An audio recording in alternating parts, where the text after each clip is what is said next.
Hello friends, Trinity के platform पे आप सबका स्वागत है। आपको पहले ही बता चुके हैं PYQ सीरीज चल रहा है, उसका ये तीसरा लेक्चर है जिसमें हम पॉलिटी के क्वेश्चंस को डिस्कस कर रहे हैं।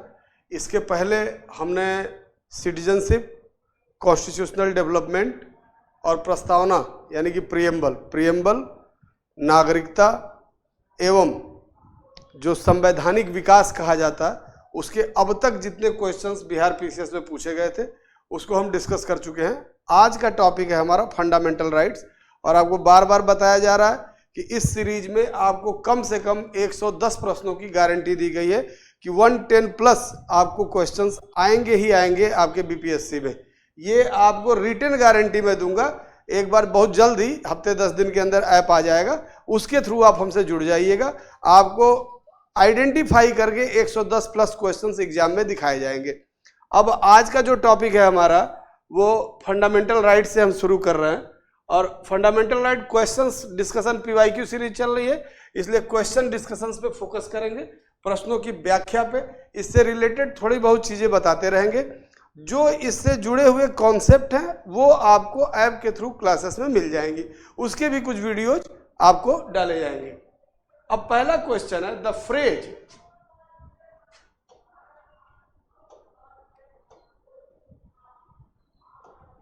the phrase equality before law used in Article 14 of the Indian Constitution has been borrowed from the Constitution of। अब यहाँ पे इसका सीधा जो आंसर है वो है ब्रिटेन, अनडाउटली।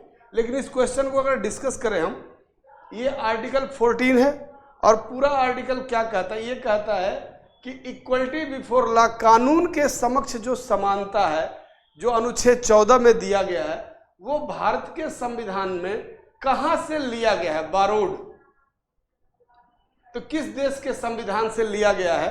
तो ये हो गया आपका ब्रिटेन। अब यहां पे 2-3 बातें समझने की है। पहली बात, ब्रिटेन में लिखित संविधान नहीं है, यानी कि ब्रिटेन में अलिखित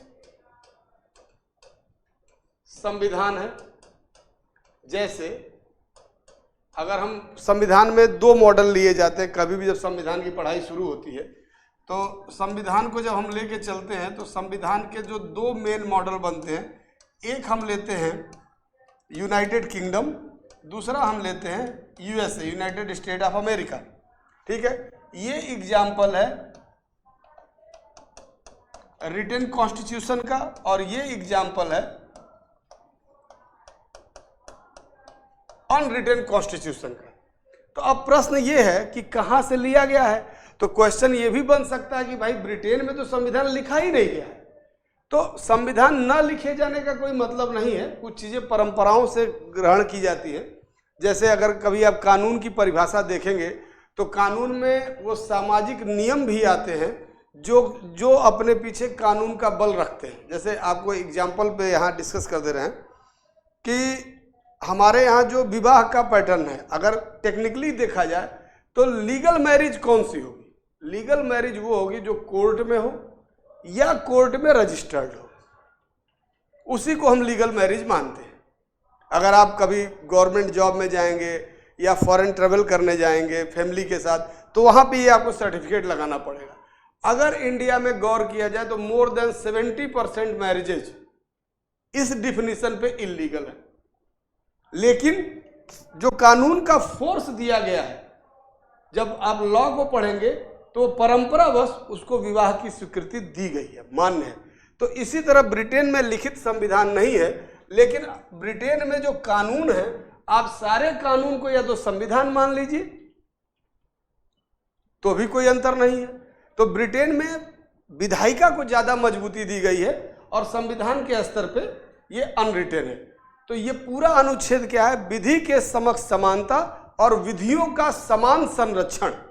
तो 2 फ्रेज आ रहे हैं इसमें, 2 वाक्य आ रहे हैं। एक आ रहा है इक्वलिटी बिफोर लॉ, और ये पूरा आर्टिकल कंप्लीट होगा जब इसमें जुड़ेगा इक्वल प्रोटेक्शन ऑफ लॉ। तो यही आपको बता दें कि equality before law from UK या ब्रिटेन जिसको हम बोलते हैं, और दूसरा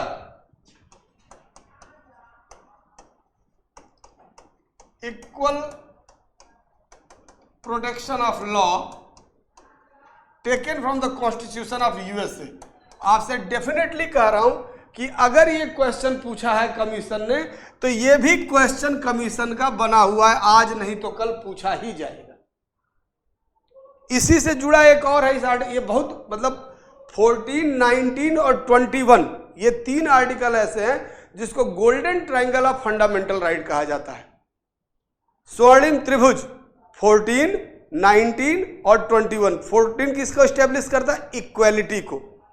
91 किसको स्टेब्लिश करता है? फ्रीडम को। और 21 किसको स्टेब्लिश करता है? डिग्निटीफुल लाइफ को। No person shall be abolish from his life without the establish procedure of law. किसी भी व्यक्ति को उसके प्राण एवं दैहिक स्वतंत्रता से विधि की स्थापित प्रक्रिया के द्वारा ही वंचित किया जाएगा, अन्यथा नहीं। तो ये सब चीजें डिटेल में हम पढ़ेंगे। आर्टिकल 14 में एक कॉन्सेप्ट और आपको बताऊंगा जो आप सुनते होंगे, रूल ऑफ लॉ, यानी कि विधि का शासन। विधि के शासन के 3 तत्व बताए गए हैं। पहला तत्व है लॉ इज सुप्रीम, कानून सबसे ऊपर है। दूसरा तत्व है इक्वलिटी बिफोर लॉ, कानून के सामने सभी लोग बराबर हैं, चाहे वो राजा हो, चाहे प्रजा हो, चाहे रंक हो। Every person equal in eyes of law, इसी को कहते हैं इक्वलिटी बिफोर लॉ। एवी डाइसी एक प्रोफेसर थे, ये भी एक क्वेश्चन है कि रूल ऑफ लॉ का कॉन्सेप्ट किसने दिया है? तो एवी डाइसी ने दिया है इस कॉन्सेप्ट को। क्लियर हो गया? अब इसकी मीनिंग क्या है, इसमें इसका इंटरप्रेट करेंगे हम जब आर्टिकल 14 डिस्कस करेंगे कॉन्स्टिट्यूशन में तब। तो इसका आंसर है ब्रिटेन। और रूल ऑफ लॉ के 3 एलिमेंट्स चाहिए, आप नोट कर लीजिए। सुप्रीमेसी ऑफ लॉ, कानून की सर्वोच्चता। इक्वलिटी बिफोर लॉ, सभी पर्सन कानून के सामने बराबर हैं। और तीसरा बिंदु कि सभी नागरिक कानून के दायरे में। क्लियर हो गया? No person have special privilege in the society, समाज में किसी भी व्यक्ति के पास विशेषाधिकार नहीं। अब अगला क्वेश्चन डिस्कस करेंगे।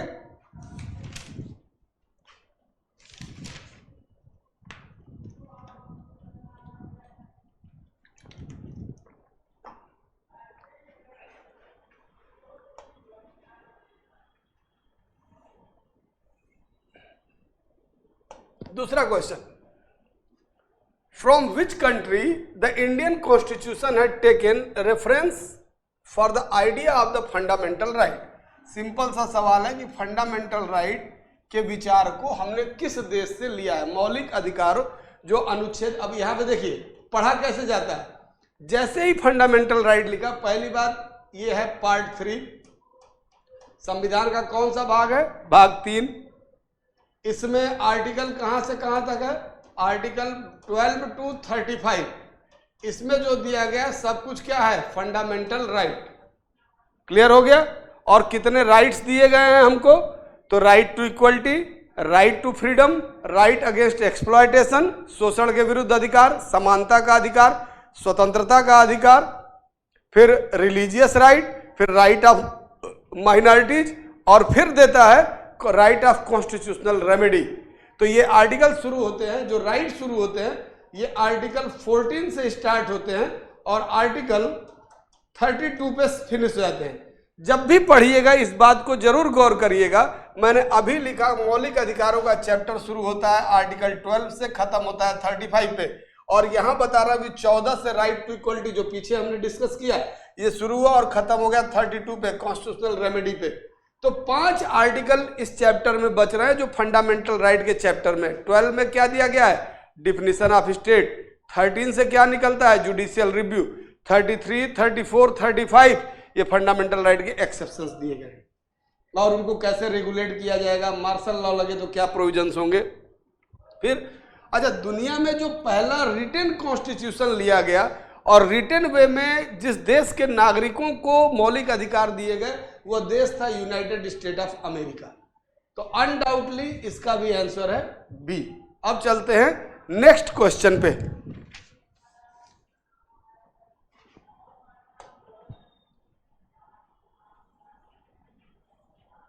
नेक्स्ट क्वेश्चन है Which of the following is given the power to enforce the fundamental right by the Constitution? Which of the following is given the power to enforce the fundamental right by the Constitution? Enforce का मतलब है इसको कौन लागू कराता है, किसको? तो मौलिक अधिकारों को, फंडामेंटल राइट को संविधान के द्वारा, यानी कि संविधान ने किसको नियुक्त किया है मौलिक अधिकारों की देखभाल करने के लिए? तो आर्टिकल 32 अभी मैं आपसे डिस्कस किया था। आर्टिकल 32 में 5 रिट दी गई हैं और इसके लिए रिस्पॉन्सिबल है सुप्रीम कोर्ट ऑफ इंडिया। तो the supreme court of India and high court, ये देखिए ये होगा आर्टिकल 32 एंड आर्टिकल 226। ये दो ऐसे आर्टिकल हैं जो सुप्रीम कोर्ट और हाई कोर्ट को मौलिक अधिकारों को इन्फोर्स करने का हक देते हैं। क्लियर हो गया? और सबसे बेहतरीन इसमें आर्टिकल 32 है। ये जान लीजिए, अगर भारत में जो न्यायपालिका की कंडीशन है, भारत में कैसी न्यायपालिका है? भारत में हायरार्कियल कोर्ट है। सबसे एपेक्स बॉडी सुप्रीम कोर्ट है, उसके बाद हाई कोर्ट्स हैं इन ईच स्टेट्स, और नीचे जो है ये जो है इसको लोअर कोर्ट्स कहते हैं, लोअर जुडिशरी कहते हैं। जब इसको लोअर जुडिशरी को आप एग्जामिन करेंगे तो इसका भी अपना अलग कैरेक्टर है। यहाँ पे डिस्ट्रिक्ट जज या सेशन जज होता है, यहाँ फर्स्ट क्लास जुडिशियल मजिस्ट्रेट होता है, और सबसे निचला जज जो होता है उसको हम बोलते हैं मुंसिफ या मुंसिफ कोर्ट। इसके ऊपर हाई कोर्ट और हाई कोर्ट के ऊपर सुप्रीम कोर्ट। तो इंटीग्रेटेड जुडिशरी है भारत में, भारत में एकीकृत न्यायपालिका है। और जो सिस्टम बताया, मान लीजिए कोई मामला आपका न्यायालय में जाता है तो आपको लोअर कोर्ट से हाई कोर्ट जाते जाते जो जुडिशरी का डिले चल रहा है, आप समझ लो कि एक जनरेशन निकल जाती है, एक पीढ़ी निकल जाती है हाई कोर्ट से डिसीजन लेते लेते। मुकदमा जो शुरू, अगर आपके गार्जियन का मुकदमा शुरू हुआ तो आपके बुढ़ापे में जाके डिसीजन आएगा। ये कंडीशन है इंडियन में, स्पेशली रिगार्डिंग सिविल केसेस। अब सुप्रीम कोर्ट अनुच्छेद 32 क्या अधिकार देता है सोचिए, यहीं से मौलिक अधिकार के महत्व को समझिएगा। अगर मौलिक अधिकारों के उल्लंघन का मामला है तो भारत का कोई भी नागरिक अनुच्छेद 32 के तहत सीधे कहां जा सकता है? सर्वोच्च न्यायालय, डायरेक्ट। ये पूरा जो इंटीग्रेटेड जुडिशरी है इसकी कोई रिक्वायरमेंट नहीं है। A person can directly appeal in supreme court regarding the violation of fundamental right. एक व्यक्ति सीधे सीधे कहां कर जा सकता है? सर्वोच्च न्यायालय, मौलिक अधिकारों को बचाने के लिए। अगला question,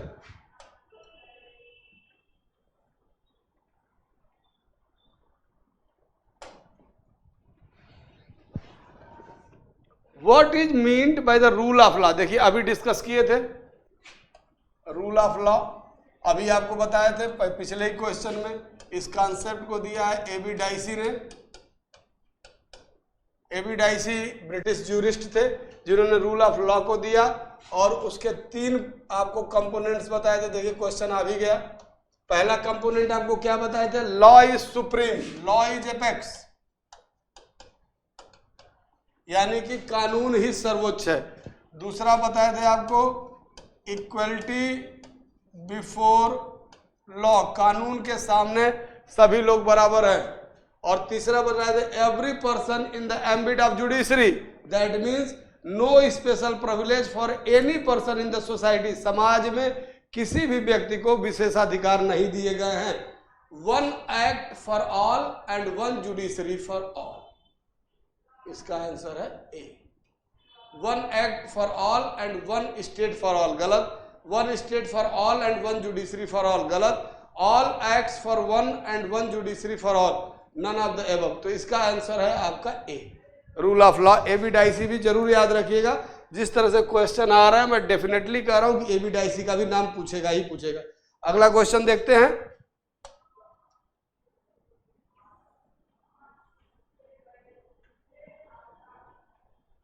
Under which article of the Constitution of India fundamental rights have been provided to citizens?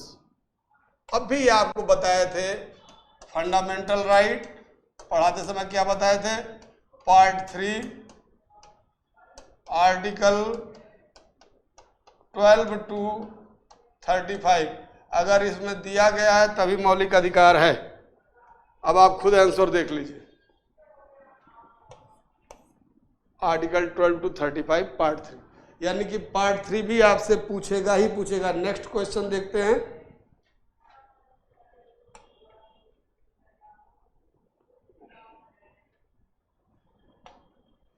The description of fundamental rights for the Indian citizens in, same question, article 12 to 35.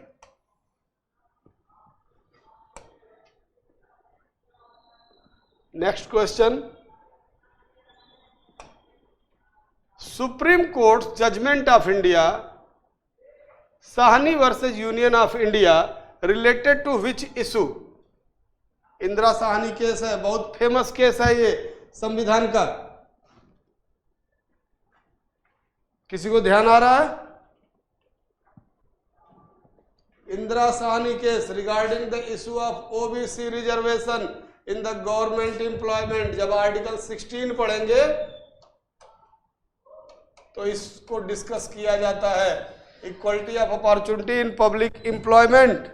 इस आर्टिकल में इसको कई बार discuss किया गया है, OBC reservation Indira Sahni case में। इसी में क्रीमी लेयर का कॉन्सेप्ट आता है, in any condition reservation not more than 50%।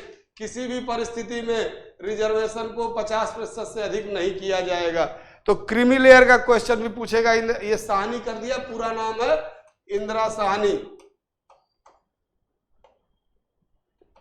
Indira Sahni versus union of India case. Clear हो गया?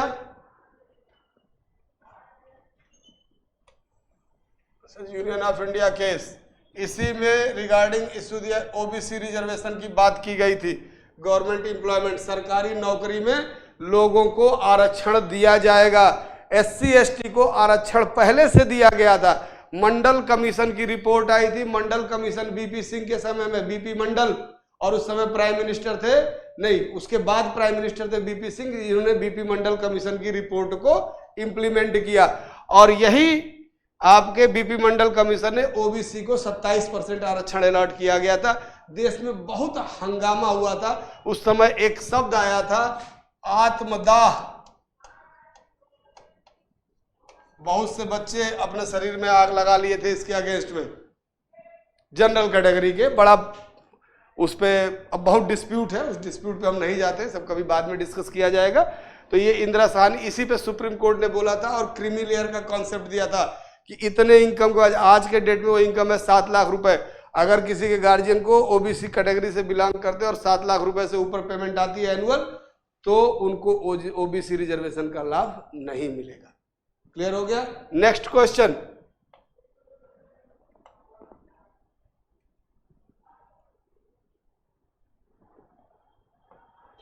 The validity of the order of the government of India of 13th August 1990 for the reservation to socially and educationally backward class were decided in which of the following years? अब भी मंडल commission discuss कर रहे थे हम लोग। बताइए किस साल में रिजर्वेशन इंप्लीमेंट किया गया था? ये रिजर्वेशन किया गया था 1992 में। फैक्चुअल क्वेश्चन है, ध्यान रखिएगा। फैक्चुअल क्वेश्चन का कोई तोड़ नहीं होता, कोई अंडरस्टैंडिंग नहीं होती है। या तो सिलसिलेवार आप पढ़ाई किए हो, और आप में से बहुत लोग एग्जाम दे रहे होंगे जो इस एज से ऊपर होंगे। तो उस समय की, जैसे अगर मैं अपनी बात करूं तो मैं इन दंगों को, इन प्रॉब्लम्स को देखा हूं, तो मुझे तो याद है ये 1992। लेकिन आप ध्यान रखिएगा, या ऐसे क्वेश्चंस का आपको आंसर याद ही करना पड़ेगा। आगे,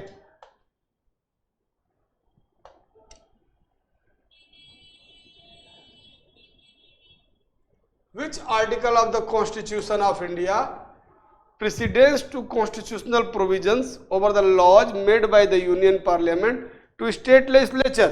ये सेंटर स्टेट रिलेशन का क्वेश्चन है, और इसको अगर आप देखेंगे तो ये क्या कह रहा है, which article of the constitution, नहीं सॉरी, ये सेंटर स्टेट रिलेशन क्वेश्चन है। Which article of the constitution gives precedence to constitutional provisions over the laws?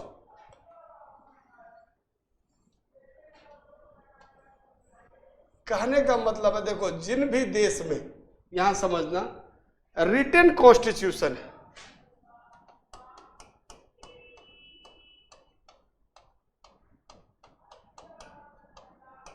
तो रिटेन कॉन्स्टिट्यूशन को हम बोलते हैं बेसिक लॉ, यानी कि मूलभूत कानून। और जब हम ये गवर्नमेंट बनाते हैं तो गवर्नमेंट के हम 3 ऑर्गन्स बनाते हैं, legislature, executive and judiciary. Legislature for law making, executive for implementation of law and judiciary for the interpretation of the law, कानून की व्याख्या करने के लिए। अब ये लेजिस्लेचर जो लॉ मेकिंग करेगा इसको हम कहते हैं ऑर्डिनरी लॉ, सामान्य कानून। तो ये सामान्य कानून हो गया और ये मूलभूत कानून हो गया। तो ये यही कह रहा है कि कौन सा आर्टिकल यह निर्धारित करता है कि ऑर्डिनरी लॉ के माध्यम से बेसिक लॉ में संशोधन नहीं हो सकता है। तो वो आर्टिकल है आर्टिकल 13। अभी मैं आपसे डिस्कस कर रहा था कुछ देर पहले एक क्वेश्चन, अगर आपको ध्यान हो तो दोबारा ध्यान दीजिए कि फंडामेंटल राइट के चैप्टर को जब हम लेते हैं, फंडामेंटल राइट के चैप्टर को जब लेते हैं तो मैंने आपसे क्या बताया था कि पार्ट 3 आर्टिकल 12 to 35। अब इसमें आता है राइट टू इक्वालिटी, ये आता है 14 to 18। राइट टू फ्रीडम या लिबर्टी, ये आता है 19 to 22। राइट अगेंस्ट एक्सप्लॉयटेशन, ये आता है 23 and 24। फिर आते हैं रिलीजियस राइट्स 25 to 28। फिर आता है educational right, social and educational right, इसको राइट ऑफ माइनॉरिटीज भी कहा जाता है। तो राइट ऑफ माइनॉरिटीज ये आता है 29 and 30। एक और था राइट टू प्रॉपर्टी जो 31 में था, इसको 44th अमेंडमेंट से रिपील्ड कर दिया गया and put in article 300A। तो ये राइट आज के डेट में नहीं है। और लास्ट आता है आपका कॉन्स्टिट्यूशनल रेमेडी, ये आता है 32 में। तो मैंने आपसे डिस्कस किया था कि आर्टिकल 12 से 35 शुरू होता है, लेकिन ये अगर आर्टिकल देखो ये 14 से शुरू हो रहा है और 32 पे फंडामेंटल राइट खत्म हो जा रहे हैं हमारे। तो 12, 13 दो आर्टिकल बच गए और 33, 34, 35, 12 and 13 रिमेन्स एंड 33, 34, 35 ये चैप्टर में है। ये वही क्वेश्चन है आर्टिकल 13 दे रहा है। इसको याद करने के लिए ऐसे याद कर लेते हैं जुडिशियल रिव्यू, लेकिन ये कहता क्या पूरा आर्टिकल सुन लीजिए। इसके 4 क्लॉजेज हैं। पहला क्लॉज ये कहता है any pre constitutional law which is violate the provisions of part 3 that is null and void up to limit of violation. इस संविधान के पूर्व का बना कोई भी कानून जो मौलिक अधिकारों से असंगत होगा वह उस मात्रा तक शून्य होगा जिस मात्रा तक उल्लंघन करेगा। क्लॉज 2 क्या कहता है आर्टिकल 13 का? साफ साफ स्पष्ट रूप से स्थापित करता है any post constitutional law if violate the provisions of part 3 that is null and void up to limit of violation. यानी जो पहले में कहा गया वो दूसरे में भी वही कहा गया है, लेकिन पहला प्री कॉन्स्टिट्यूशनल लॉ था संविधान पूर्व के कानून और दूसरा संविधान बाद के कानून। तीसरा कहता है डिफिनीशन ऑफ टर्म लॉ और चौथा कहता है रिलेशन बिटवीन आर्टिकल 13 एंड 368। 368 क्या है? अमेंडिंग प्रोसीजर है। तो ये क्लास में डिस्कस करेंगे। यहां सबके ऊपर प्रधानता देता है किसको? आर्टिकल 13। आर्टिकल 13 ये साफ साफ कहता है कि मौलिक अधिकार के और संविधान के प्रावधान किसी भी ऑर्डिनरी लॉ से अमेंड नहीं किए जा सकते हैं। ठीक है, आगे नेक्स्ट क्वेश्चन।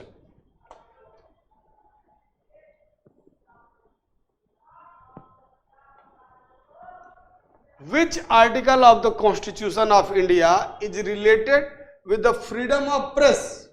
अभी आपको बताए थे फंडामेंटल राइट में आर्टिकल 19 to 22 क्या है? Right to freedom. अब आर्टिकल 19 हमको 7 तरह के फ्रीडम्स अलाउ करता है। आर्टिकल 20 अगर किसी कंडीशन में अरेस्ट होते हैं तो उस अरेस्ट के दौरान हमारे क्या फंडामेंटल राइट्स होंगे ये बताएगा। Article 21 right to life and personal liberty को देता है। और आर्टिकल 22 प्रिवेंटिव डिटेंशन और प्यूनिटिव डिटेंशन पे डिस्कस करता है। तो इसका सीधा सा जवाब है आर्टिकल 19। क्लियर हो गया? अगला क्वेश्चन,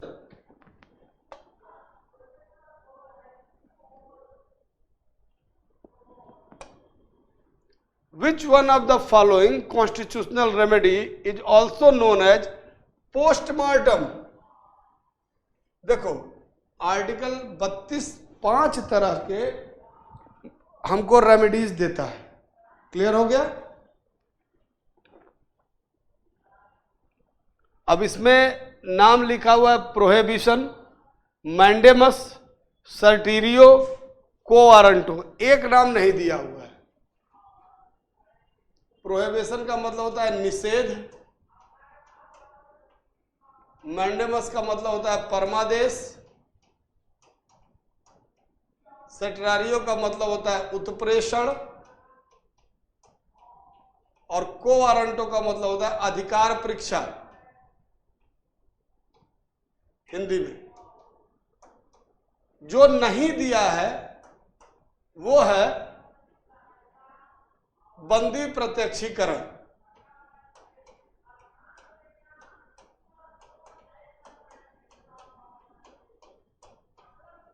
अब क्वेश्चन क्या कह रहा है? Which one of the following constitution remedy, ये पांचों रेमेडी दिए जाते हैं किसमें? Under article 32। ध्यान रखिएगा, अभी डिस्कस किए थे पीछे। Which one of the following constitutional remedy is also known as the postmortem? अब पोस्टमार्टम किसको कहा जाता है कि मान लीजिए कि कोई काम हो रहा है, जैसे किसी की डेथ हो गई। अब ये पता कर रहे हैं कि ये सांप के जहर से मरा है या इसका गर्दन काट दिया गया या गोली मार दी गई या नेचुरल डेथ हुई इसकी, लेकिन उस इंसान को नहीं बचाया जा सका, तो वो इंसान तो गया। तो सिमिलरली ये कह रहा है कि बंदी प्रत्यक्षीकरण की रीति जो होती है उसको कहा जाता है पोस्टमार्टम। तो इसमें से जो जवाब होगा इसका आप खुद देख लिए, इसका नन ऑफ द एबव होगा क्योंकि वो ऑप्शन दिया नहीं है। इसका उत्तर होगा ई। क्लियर हो गया? पोस्टमार्टम कहने का क्या मतलब है? क्योंकि प्रोहिबिशन क्या है? कोई काम चल रहा है उस पर रोक लगा दिए, तो रोक लगा दिए तो ये तो काम चल रहा था, होता हुआ काम रुक गया, तो यानी कि उस जो कंटिन्यूएशन था उसको रोक दिया गया। मैंडेमस कुछ करने का आदेश दिया गया। सर्टीरियो जो काम रोका गया था उसको अपने पास मंगा लिया कि हम करेंगे, मतलब ऊपर वाला कोर्ट नीचे वाले कोर्ट को रोक दिया। कोवारंटो ये चेक करता है कि किस अधिकार से आप किसी पब्लिक ऑफिस पे हैं। अब बंदी प्रत्यक्षीकरण क्या है कि पुलिस या कोई भी एक प्राइवेट पर्सन किसी को जबरदस्ती डिटेन कर ले, अपने पास कैद कर ले, तो वो पर्सन तो कैद हो गया ना, उसको तो बचा पाएंगे नहीं। बाद में आप कोर्ट जाएंगे, फिर कोर्ट वहां से जब रिट इशू करेगी हैबियस कॉर्पस की, तब आप उस पर्सन को कोर्ट आदेश देती है कि बंदी को मेरे सामने लाओ, सशरीर with body present the person in front of the court. तो इसी को कहता है हैबियस कॉर्पस। ये सारे लैटिन टर्म्स हैं, habeas corpus, prohibition, mandamus, certiorari, quo warranto. तो इनका ये होता है कि बंदी को सामने लाया जाए, फिर court will check and court will decide. न्यायपालिका जांच करेगी और न्यायपालिका निर्धारित करेगी। क्लियर हो गया? Next question. कितने क्वेश्चन बचे हैं?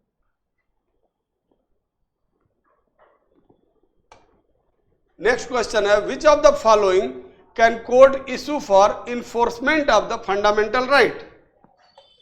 कितनी बार बताएं? आर्टिकल 32 में अभी जो हम पीछे डिस्कस कर रहे थे कि जो 5 रेमेडीज दी गई हैं, 5 रेमेडीज जो दी गई हैं, इनको हम बोलते हैं रिट्स। क्लियर हो गया? इनको हम बोलते हैं रिट। तो इसका आंसर हो गया आपका बी। ठीक है? Next question.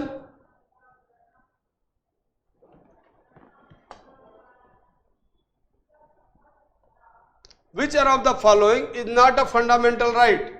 Right to constitutional remedy, right to property, right to peaceful assemble, right to free movement all over the country.